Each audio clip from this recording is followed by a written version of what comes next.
What is going on, beautiful people? Welcome to another episode of Storytime with Lee Hammock, your favorite self-aware narcissist. Today, we got a woman that says she got out of a toxic narcissistic marriage with a person and into a toxic narcissistic relationship almost immediately after she filed for divorce. Y'all, this is a roller coaster ride. I'm going to read it. I'm going to put it on the screen right here so you can read along as well. And then we're going to break it down at the end. Y'all might get some little thoughts while we're going into it, but I'm going to break it down at the end. So she said, I love your podcast and I listen to your Instagram videos. I listen regularly. So thanks for the support. I won't go into crazy detail. We love detail here. I was married to a covert narcissist for 5 years, together for 6. You can probably figure that out on your own. All of the textbook moves came to play after we got married. Gaslighting, deflecting, the silent treatment, stonewalling, triangulating, and just total disconnection from my ex-wife despite years of attempting to connect with her like we did in the beginning. I filed for divorce in August 2023 and it was finalized in December 23. Where y'all at? That was a quick divorce. Of course, she did everything to resist the divorce, and to this day, she refuses to comply with court orders in the divorce decree. Typical. Okay, y'all, here's the doozy. I re-entered the dating world immediately after filing for divorce. And I should not have done that because, as many of you narcissistic abuse coaches say, the likelihood of being sucked into another narcissistic relationship when you're vulnerable is very high. Yes, it just is. It's super high. That's exactly what happened to me.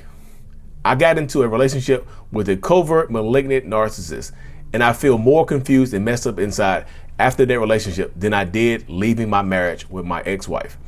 This person was a total Jekyll and Hyde. She could be loving, caring, and attentive, but then a raging, belligerent, compulsive liar, angry monster.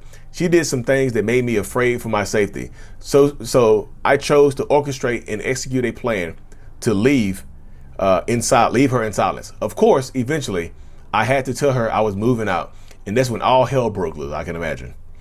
She did terrible things to me in the end and went to great lengths to make my life very hard in the months after. I have been away from her for almost 5 months. As expected, she moved on about a month after I left. She continued to harass me almost 3 months after I left. We were together for a total of 10 months. I have been in therapy once a week since I left that relationship. Of course, I am doing the inner work on myself and trying to figure out what is going on inside of me that causes me to choose people like this in my life. Somehow, I still miss this person. I don't want to be with this person because I know this person is dangerous and not good for me. Why do I miss someone who did awful things to me? How could someone that told me they loved me and at times did things that showed me she cared for me do things to me in the end to purposely cause me pain and make me feel like I am nothing? Why do narcissistic people operate like this when you leave them? Sorry if that was long-winded. I tried to keep it short and not go into tiny details of everything. I'm just stuck on a part of the process, or maybe this is natural part of the process. I feel like I should be further along, but then I realized 4.5 months away from this person isn't really that long. Any insight you can provide that would be appreciated. Thank you for doing what you do, respectfully. So shout out to you for sending that in. I know that couldn't have been tough to send that in, so I appreciate you sending it in. I'm super thankful for you because, like I said, I know that can't be tough, can't be easy sending that type of stuff in, especially exposing yourself and whatnot online for people to hear about it and whatnot. So I will say this. Y'all, it is extremely tough leaving a toxic narcissistic relationship. Let's get that part out the way right there. It is one of the toughest things to do on this planet is to leave or escape from a narcissistic abusive relationship. It just is, y'all. And this is not me pointing fingers. This is not me trying to compare and contrast. It just is one of the toughest things to do is to escape from somebody that's doing this type of stuff, that's treating you this way, right? And to finally get away from it, it can be cathartic, right? You're supposed to, like, when you first left your marriage, I would say this.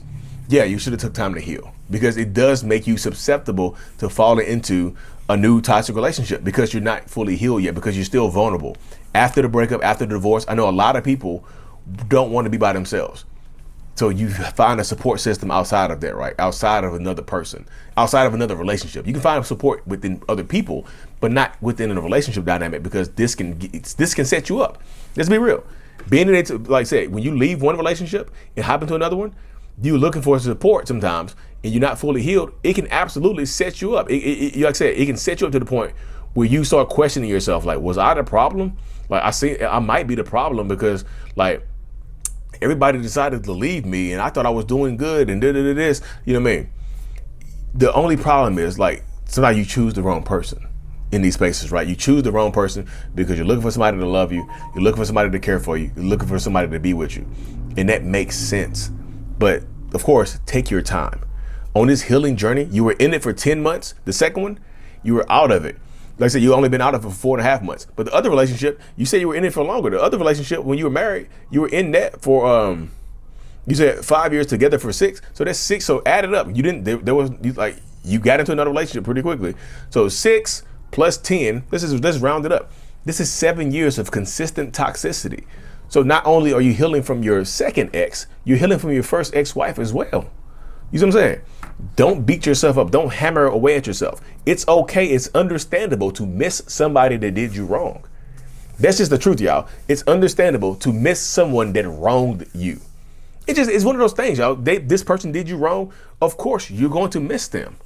Of course, you're going to miss a person that did you wrong, because you love this person, because they actually showed you for a little while that they loved you. Because can narcissists love you? Can narcissistic people love you? I believe some of them can. But once they start to see your flaws, or once they start to see that you're not a perfect human being, the love kind of goes away quick, doesn't it?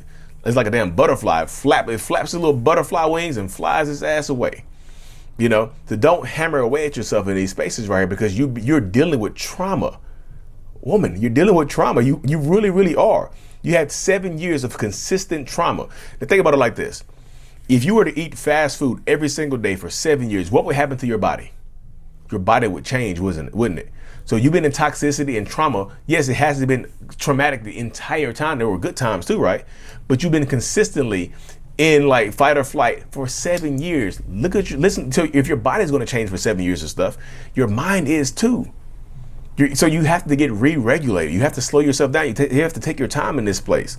But yeah, therapy once a week, that's good for you. Good, okay, continue. I hope it's working for you. I hope that therapy is going well for you, because yeah, you need it, because therapy can help you heal. Don't hop into the dating world right now. I know you might be lonely and just itching. You're like, ooh, I need to get back out here. No, slow yourself down. You have to slow yourself down. This is one of the things you really, really have to do. I know you, because like I said, you seem like you're super self-aware, because you said it yourself. He's like many of your narcissistic abuse coaches say, the likelihood of getting sucked into another narcissistic relationship is high because you're vulnerable. Yes, the Jekyll and Hyde stuff worked, because your first ex-wife was a Jekyll and Hyde as well, right? Not your first ex-wife. Your ex-wife was a Jekyll and Hyde as well. Like you said, as soon as you get married, she switched up her personality, because now they feel like they have you. Narcissistic men and women, narcissistic people can take the mask off. One of the main moments that they take the mask off is when y'all is when you get married. It's when you have a kid together. It's when you do this. It's when you do is when you do something that brings y'all closer together, or something that guarantees that you'll be together for a while. Getting married, buying a house, buying a car, doing stuff like that, moving in together. That type of stuff right there allows them to take the mask off.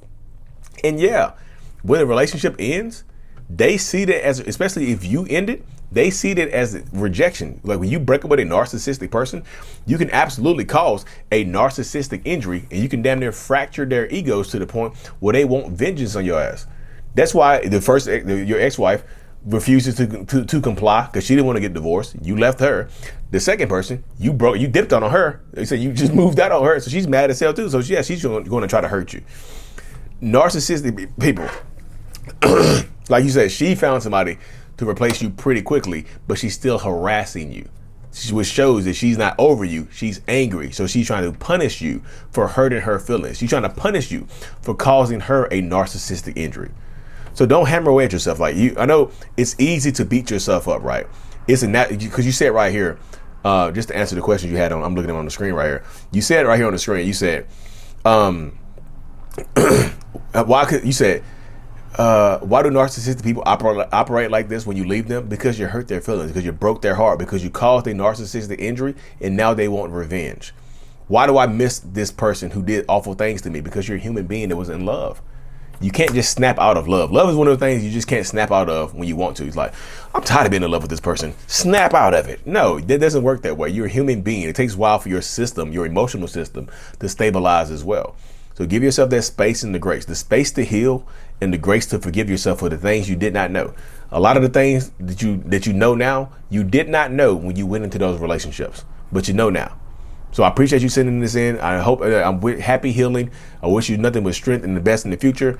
Y'all want to send your stories in? Stay to the end. Make sure you got to hit. If you want to send your story in, you got to hit the subscribe button and the like button. Leave a comment as well, y'all. I appreciate every single one of y'all. As always, y'all. Mental Illness is out. Peace. Thank you so much for making it to the end of my video. I truly appreciate every single one of y'all. If you haven't already, hit that subscribe button, y'all. It don't cost you nothing. It don't cost a thing. If you want to send in your story to be broken down or send in some text messages, you can do that at info@mentalhealness.net, or you can send me a short voicemail, brief voicemail to 855-432-5637. I love interacting with y'all. I love breaking these stories down. Thank y'all so much. I will see y'all in the next reaction video. Peace.